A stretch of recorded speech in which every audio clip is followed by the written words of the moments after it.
କିପରି ଆମେ ମାନେ ଅଶୁଚି ହେଇଥାଉ ବୋଲାରୁ ଆମେ ମାନେ ଦାନିଏଲ ପୁସ୍ତକ 1 ଅଧ୍ୟାୟ 8 ପଦରୁ ଷ୍ଟଡି ଆରମ୍ଭ କରିଥିଲୁ ଅଧ୍ୟୟନ।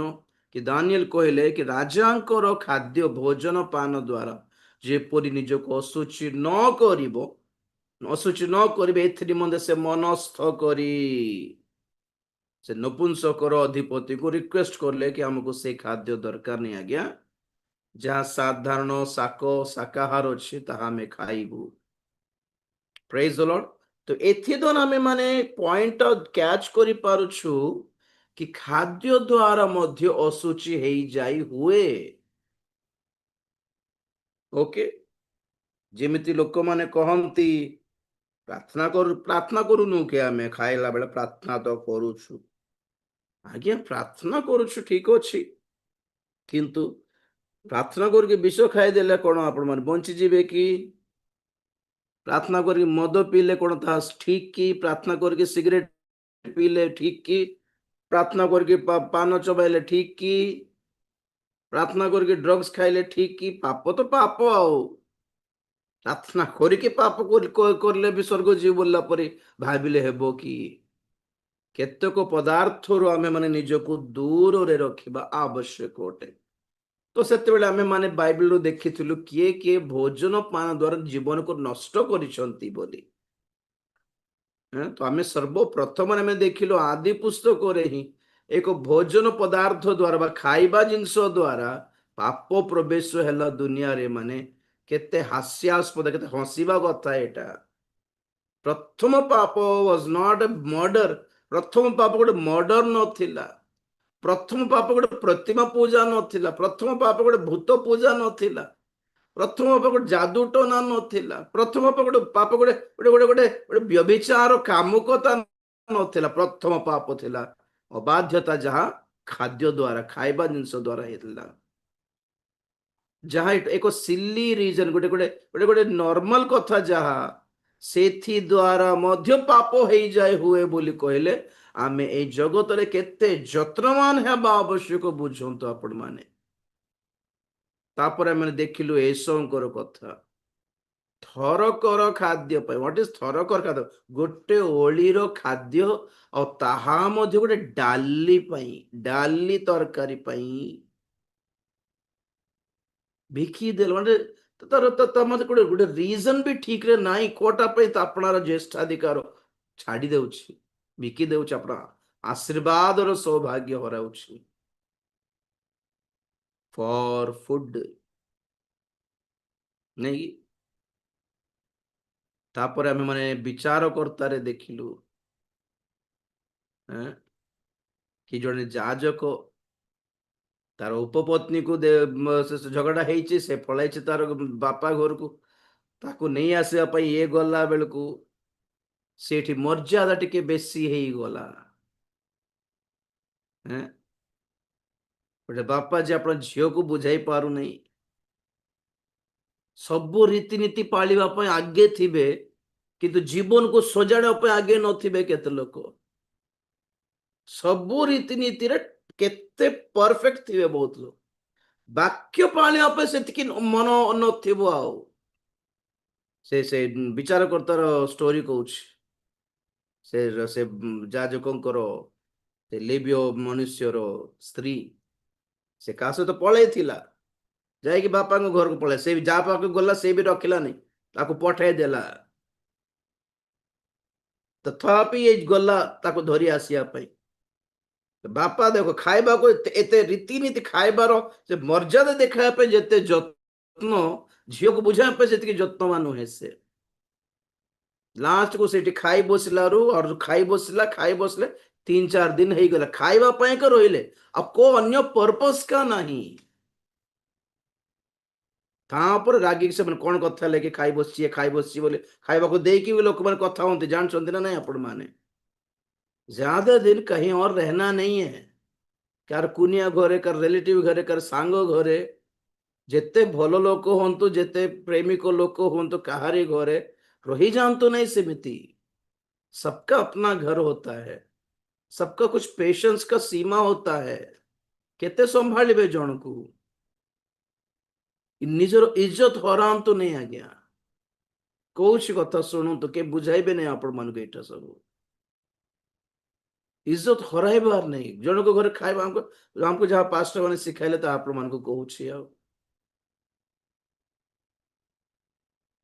ଆରେ ବାପ, ଏ ବିଷୟରେ ବହୁତ ଜଣ ପାଷ୍ଟର ମାନେ ବହୁତ ୱିକ୍ ଅଟନ୍ତି। କେତେବେଳେ କାହାରି ଘରକୁ ଯିବାର ବୁଝି ବି ପାରିବେ ନାହିଁ।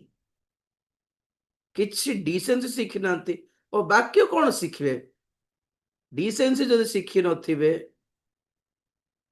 ଗୋଟେ ମ୍ୟାନର ଶିଖି ନଥିବେ, ଭଲ ଅଭ୍ୟାସ ଗୋଟେ ନଥିବ, ଗୋଟେ ମର୍ଯ୍ୟାଦା, ଗୋଟେ ରେସପେକ୍ଟ ନଥିବ, ସେନ୍ସ ନଥିବ, ସିଭିକ ସେନ୍ସ ନଥିବ, କମନ ସେନ୍ସ ନଥିବ, ବାକ୍ୟ ଜାଣିକି କି ଲାଭ? କେତେ ପ୍ରାର୍ଥନା କଲେ କି ଲାଭ? ଆଜ୍ଞା, ଯଦି ସୋସିଆଲି ଆମେ ସମାଜରେ କେମିତି ବର୍ତ୍ତାବ କରିବାର ଜାଣି ନ ପାରିଲେ, କେତେ ପ୍ରାର୍ଥନା କଲେ କଣ, କେତେ ବାକ୍ୟ ପଢିଲେ କଣ?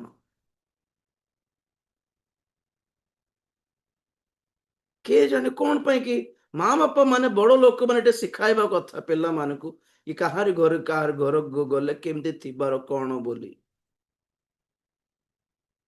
ଖାଇବୁ ବସି ପଡନ୍ତି, ରହିଯାଉ ବୋଲି ରହିଯାଆନ୍ତି, ଖାଅ ବୋଲେ ଖାଇ ଦିଅନ୍ତି। ମନା ନୁହେଁ ଦେଖିକି ଏତେ ସମୟ, ଏତେ ଥର କି ଥରେ ହେଲା। ବହୁତ ଜଣ କେତେ ଜଣ ଥିବେ ରହିବେନି, ରୋ ବୋଲି ବି ରହିବେ ନା, ଯିବାନି ନେକ୍ସଟ ମାସ, ଥ୍ୟାଙ୍କ ୟୁ। ଆମେ ନୋ ଥ୍ୟାଙ୍କ୍ସ କହିବାକୁ ଶିଖିବାର ଅଛି। ଆମ ନିରଞ୍ଜନ ତରକ ଆଜ୍ଞା କୁହନ୍ତି, ଏଦେନ ଉଦ୍ୟାନ କାହିଁକି ପାପ ପ୍ରବେଶ କଲା? ପୁଣି ମ୍ୟାନର୍ସ ନଥିବାରୁ। ସର୍ପ ଆସିକି ଫଳ ଦେଖିକି ବିକୁଛି ହବାଙ୍କୁ, ମ୍ୟାଡମ ନିଅ ବୋଲି କଣ କହିବା କଥା? ନୋ ଥ୍ୟାଙ୍କ୍ସ ବୋଲି କହିବା କଥା ଥିଲା କି ନାଇଁ? ଆମକୁ ମା ବାପା ମାନେ ଶିଖାନ୍ତି, ବାହାରୁ କୋଉ ଜିନିଷ ଗୋଟେ ଖାଇବାକୁ ଚକଲେଟ ଫକଲେଟ ଦେଲେ ଖାଇବ ନାହିଁ ରେ, ନୋ ଥ୍ୟାଙ୍କ୍ସ ବୋଲି କହିବାର ଆମେ ସାନ ବେଳଠୁ ଶିଖୁଛୁ। Try to say, learn to say no thanks. ନାଇଁ, ଆମ ପାଖରେ ଅଛି, ଆମେ ଖାଇ ଜାଣିଛୁ। Sorry sir, thank you so much. ଆପଣ ପଚାରିଲେ ଖାଇବେ କି ବୋଲି, ଏଇଟା ବଡ କଥା, ସେଥିପାଇଁ ଥ୍ୟାଙ୍କ ୟୁ। ନୋ କାହିଁକି ମାନେ ଦରକାର ନାହିଁ, ଥ୍ୟାଙ୍କ୍ସ କାହିଁକି ମାନେ ପଚାରିଲ ଯେହେତୁ, that is called no thanks. Manners, ଭଲ ଅଭ୍ୟାସ ଶିଖି ପାରୁନଥିବାରୁ ପାପ ପ୍ରବେଶ କଲେ। ଏତେ ମୁଖାପେକ୍ଷା କାହିଁକି? ଆଜ୍ଞା ଗୋଟେ ସିଗାରେଟ ଟିକେ ପିଅନ୍ତୁ ବୋଲେ, ହଁ କି ଆଜ୍ଞା, ହଁ, ଏତେ ମୁଖାପେକ୍ଷା ପାପ ହେଇଯାଇବ। ମୁଖାପେକ୍ଷା କରିବାର ନାହିଁ। ସେମାନେ ସିଗାରେଟ ପିଇଲା ବେଳେ ତୁମକୁ ଗୋଟେ ଅଫର କରିବେ, ପୁଡ଼ିଆ ଖାଇଲା ବେଳେ ଟିକେ ନେବ କି ଭାଇ, ଅଫର କରିବେ, ନେଇଯିବ କି? नो थैंक्स, हमको अभ्यास नहीं। सॉरी। ସେମିତି ଯାଇକି ଆମେ ଦେଖିଲୁ ଆୟୁବଙ୍କର ପୁଅ ଝିଅ ମାନେ ଲାଇଫ ସାରା ବାପାଙ୍କର ପଇସା ଖାଲି ଜଲସାରେ ଖର୍ଚ୍ଚ କରିବାରେ ଲଗାଇ ଦେଇଛନ୍ତି ପୁଅ ଝିଅ ମାନେ। ଆର ଘରେ ଖାଇବା, ତାର ଘରେ ଖାଇବା, ଆର ଘରେ ଖାଇବା, ତାର ଘରେ ଖାଇବା। ସେମାନଙ୍କର ସାହସ କଣ? ମାନେ ଆମର ବାପା ପ୍ରାର୍ଥନା କରନ୍ତି ଆମର ପାଇଁ, ତ କଣ ହେଲା? ମୁଣ୍ଡରେ ଛାତ ପଡିକି ମରିଲେ ତ ଆଉ ବାପା ମାଙ୍କର ପ୍ରାର୍ଥନାରେ ବଞ୍ଚିବେ ନାହିଁ ଆଜ୍ଞା। ସବୁଦିନ ବଞ୍ଚାଇବନି ବାପା ମାଙ୍କର ପ୍ରାର୍ଥନା, ବାପାଙ୍କର ଜେଜେ ମାଙ୍କର ପ୍ରାର୍ଥନା। ନିଜର ବି ଗୋଟେ ଡିସିଜନ ଦରକାର ରହିଛି, ନିଜର ବି ଗୋଟେ ନିଷ୍ପତ୍ତି ରହିବା ଦରକାର କି ନାହିଁ। ଖାଲି ଭୋଜନ ପାନ କରି କରି, ଦ୍ରାକ୍ଷାରସ ପାନ କରି କରି ସେମାନେ କେତେ ଥର ପରମେଶ୍ୱରଙ୍କୁ ନିନ୍ଦା ମଧ୍ୟ କରିଦେଇଥିଲେ। ପୁଣି ଏଟା ଶୁଣିକି ଡରିକି ଆୟୁବ ସବୁଦିନ ଉଠିକି ପ୍ରାର୍ଥନା କରିବାର, ମୋର ପୁଅ ଝିଅ ମାନେ ଏମିତି ଗୋଟେ କରିଦେଇଥିବେ କେ ଜାଣେ, ତାର କହିବାଟା ଦେଖୁ, ସେମାନେ ଈଶ୍ୱରଙ୍କୁ ନିନ୍ଦା କରିଥିବେ କାଳେ ବୋଲି ପ୍ରାର୍ଥନା କର। ପ୍ରାର୍ଥନା ସଫଳ ହେଲା କି? ପ୍ରାର୍ଥନା ଭଲ, ଇଟ୍ ୱାଜ ନଟ୍ ରଙ୍ଗ, ବଟ୍ ଇଟ୍ ଡିଡଣ୍ଟ ୱର୍କ, କାମ ନେଇ କିଆ।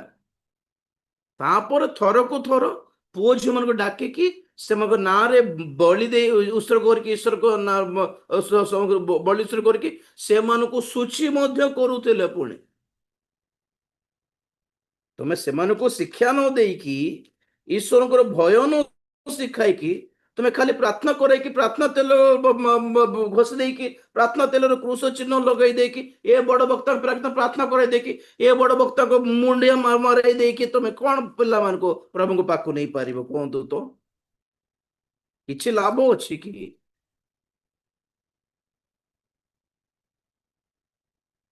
ଶିଖି ପାରିଲେ ନାହିଁ ଲୋକମାନେ।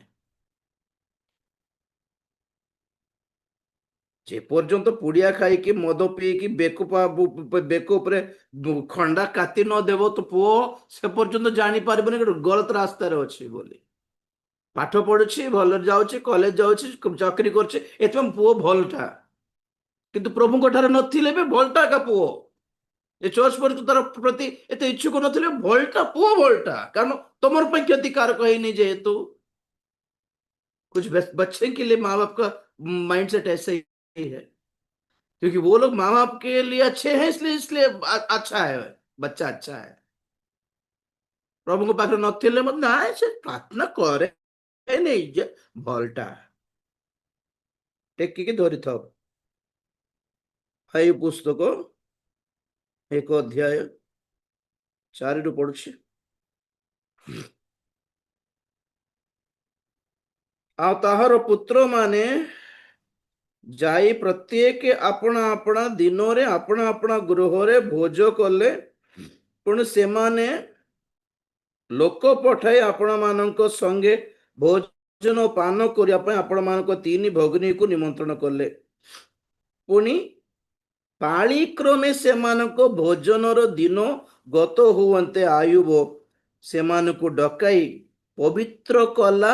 अति प्रभात उठी से समस्त होम बलि उत्सर्ग कला, कारण आयुब कहिला होई पारे आंभर पुत्र माने पाप करिथिबे और मने मने परमेश्वर को अभिशाप करिथिबे। ए रूपे आयुब सर्वदा करुथिला। से माने खाइबाटा चलछि, से माने ईश्वर निंदा करिबाटा भी चलछि। आयुब एमान को डाकी देकी बलि उत्सर्ग करिबाटा भी चलछि, प्रार्थना करिबाटा भी चलछि, पवित्र करिबाटा चलछि। से मगर पाप भी रूटीन, आंकर प्रार्थना भी रूटीन। रूटीन प्रार्थना रे आत्मिक हेई हेबनी आज्ञा। रूटीन माने कोन? अभ्यास तो फॉर्मालिटी, ट्रेडिशन, गोटे रीतिनीति, नॉट सीरियसली। से पाप करदे माटा प्रभु प्रभु क्षमा मागु, प्रभु नहीं जे बट हमर अभ्यास बेले बेले पाप करदे बट प्रभु क्षमा कर दियो बोले बाटा अक्षमा कर देले बोले भाबी की उठी पळे बाटा नहीं। पाप करदे बाटा भक्ता को पाखे प्रार्थना करे दे कि हाथ छुई देले आमे फील हे जतो हां हे गला छिंडी गला। एटा कि लोक मानक पई एटा रीतिनीति हे गला। मु सतरे को जहा काम हुई नहीं सेटा। एको एको झड़ हाई हरी छात पड़ी गला से मुंडरे पुओ झील मान आपण जानते कि आयुब सुस्थ है परे, अनुग्रह पाइला परे फेरिकी पुनर्बार लास्ट रे सबु 2 गुण पाइले। 7,000 अट थिले 14,000 अट मिलला। 7,000 ये गाय गोर सब थिले 14,000 मिलला। आओ पर पुओ झील मन 7 पुओ झील मन प्रभु जोगाइले अथर पूर्णाटा बंचले नहीं आउ से मन कहीं बंचे से खाली गोटे का मरने के बाद फिर नहीं लौटेंगे ब्रदर सिस्टर। से 2 गुण आशीर्वाद मिलिबो नहीं आओ। प्रार्थना करे देवाटा बड़ कथा नहीं, ग्रहण योग्य हेछु कि प्रभु आमर प्रार्थना ग्रहण कले कि एटा हैला बड़ कथा ना। भोजन पान भोजन पान पाली अनुसार function, dinner function, birthday function, marriage day function, marriage function, birthday function, पुओर बर्थडे रे गोटे गोटे भोजी, झीर बर्थडे गोटे भोजी, नातीर बर्थडे गोटे भोजी, मैरिज डे रे गोटे भोजी। भोजी खोरिबार व्यस्त भावुथिबे आमे भोजी रे प्रार्थना करूछु। आगे भोजी करिया पई आपण प्रार्थना करिया पई किछि ओकेजन दरकार नहीं तो हैं। सब बेले को ए फॉर्मालिटी सब बेकार टाइ। वुमेन्स डे काली थिला की पई वुमेन्स डे महिला मान को माँ मान को रेस्पेक्ट दे वुमेन्स डे दरकार कि सब दिन जई जानना देश रे माँ भौणी के सुरक्षा नहीं समाज रे हैं। पो झील मान को उठे उठे कि नहीं कि एप्स्टीन आइलैंड रे नष्ट करके मारी दउछंदी सेठी से माने आरंभ कर वुमेन्स डे जहां आमे पालुछु। ଜଗତର ଅନୁରୂପୀ ହୁଅ ନାହିଁ ବୋଲି ବାଇବଲ କହେ। ସେଠିକାର ମା ପୁଅ ଝିଅ ମାନେ ମା ବାପା ପାଖରେ ବଢନ୍ତି ନାହିଁ ବିଦେଶରେ।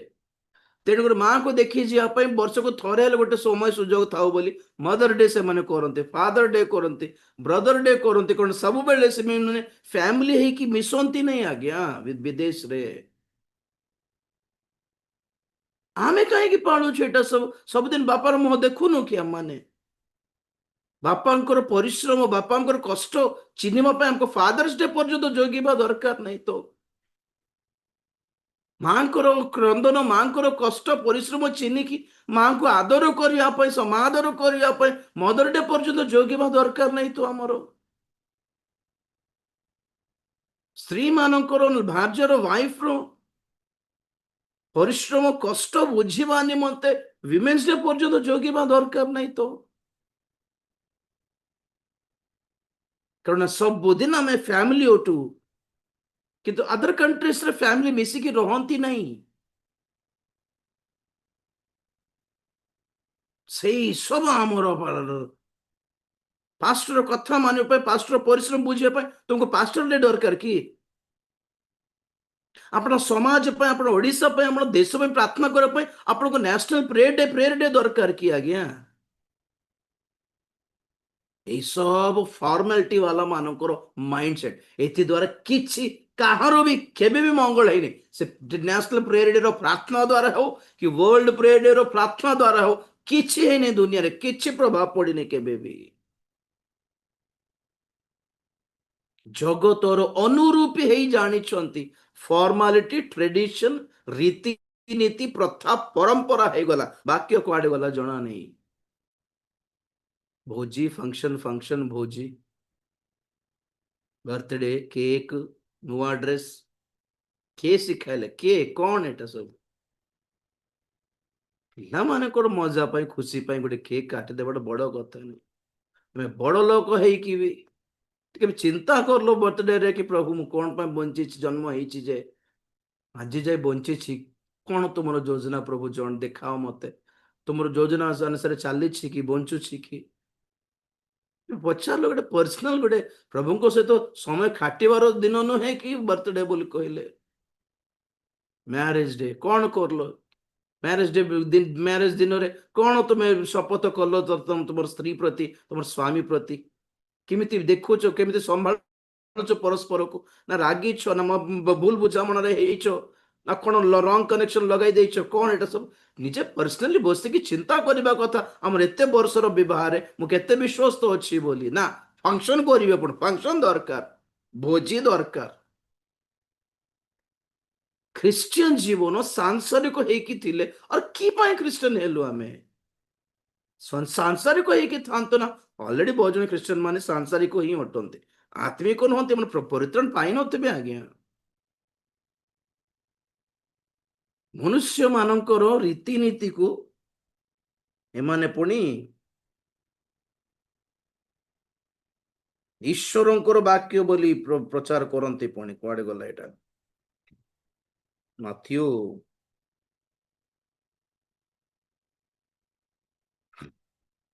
15:7 ପଢୁଛି। ମାଥ୍ୟୁ 15:7 ରେ କପଟି ମାନେ ଯେସାୟ ତୁମ୍ଭମାନଙ୍କ ବିଷୟରେ ଉପଯୁକ୍ତ ଭାବେ ଏହି ଭାବବାଣୀ କହିଅଛନ୍ତି, ଏହି ଜାତି ଏହି ଜାତି ମୁଖରେ ଆମ୍ଭର ସମାଦର କରନ୍ତି, କିନ୍ତୁ ସେମାନଙ୍କର ହୃଦୟ ଆମ୍ଭ ଠାରୁ ଦୂରରେ ଥାଏ। ସେମାନେ ମନୁଷ୍ୟମାନଙ୍କର ନିୟମ ଗୁଡ଼ିକ ଧର୍ମର ଉପଦେଶ ବାଣୀ ବୋଲି ଶିକ୍ଷା ଦେଇ ବୃଥାରେ ଆମ୍ଭର ଆରାଧନା କରନ୍ତି। 6 ପଦ ବି ଦରକାର ଥିଲା। ସେ ଆପଣା ପିତାମାତାଙ୍କୁ ନିଶ୍ଚୟ ସମାଦର କରିବ ନାହିଁ। ଏହିଭଳି ତୁମ୍ଭେମାନେ ତୁମ୍ଭମାନଙ୍କର ପରମ୍ପରାଗତ ରୀତିନୀତି ଯୋଗୁଁ ଈଶ୍ୱରଙ୍କ ବାକ୍ୟ ବ୍ୟର୍ଥ କରୁଅଛ। ଯାହା ପାଳିବା ଦରକାର ବୋଲି ବାଇବେଲ କହେ ତାହାକୁ ଧରି ନଥାଉ ଆମ ମାନେ। ୱେଷ୍ଟର୍ଣ୍ଣ କଲଚରର ଏ ସବୁ ପାଳିଲେ ଆମେ ଆମେ ନିଜକୁ ୱେଷ୍ଟର୍ଣ୍ଣ ବୋଲି ଫିଲ୍ କରିଥାଉ। ଆମେ ବି ବିଦେଶୀ ବାଲା, ଆମେ ବି ଏଜୁକେଟେଡ ପର୍ସନ, ଆମେ ବି ଶିକ୍ଷିତ, ଆମେ ବି ଫରେନ୍ କଲଚର। କି କଲଚର ଆଜ୍ଞା? ଏମିତି ମିକ୍ସଡ ବ୍ରିଡ ହେବା କଥା ନୁହେଁ। ପବିତ୍ର ଜାତି ପୁଣି ଆଜ୍ଞା ଆମର ମନୋନୀତ ବଂଶ, ରାଜା ମାନଙ୍କର ଦଳ, ଯାଜକ ମାନଙ୍କର ସମୂହ, ରାଜକୀୟ ଯାଜକ ବର୍ଗ, ମନୋନୀତ ବଂଶ, chosen generation, kings, royal priesthood, kings and priests, ରାଜା ମାନଙ୍କ ବର୍ଗ, ଯାଜକ ମାନଙ୍କର ବର୍ଗ, ପବିତ୍ର ଜାତି और ଈଶ୍ୱରଙ୍କ ନିଜସ୍ୱ ପ୍ରଜା ପୁଣି ଆମେ ମାନେ। କେବେ?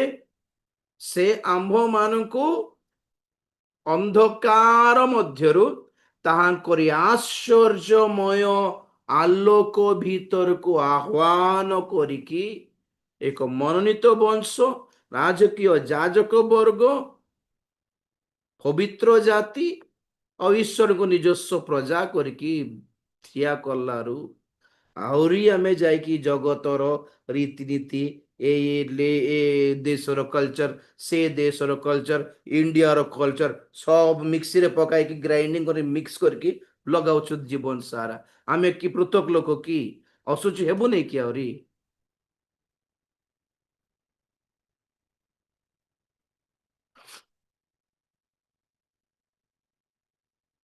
ଭୋଜନ ପାନ ପଦାର୍ଥ ଦ୍ୱାରା ଅଶୁଚି। ବାଇବେଲ କହେ ଏମିତି ଲୋକମାନଙ୍କ ଠାରୁ ଦୂରରେ ରହିବାର, ସେମାନଙ୍କ ସାଙ୍ଗରେ ଖାଇବାର ବି ନାହିଁ। ଏମିତି ଲୋକମାନେ ପ୍ରଭୁ ଭୋଜ ନେବା କଥା ନାହିଁ। ବୁଝିଲେ କି?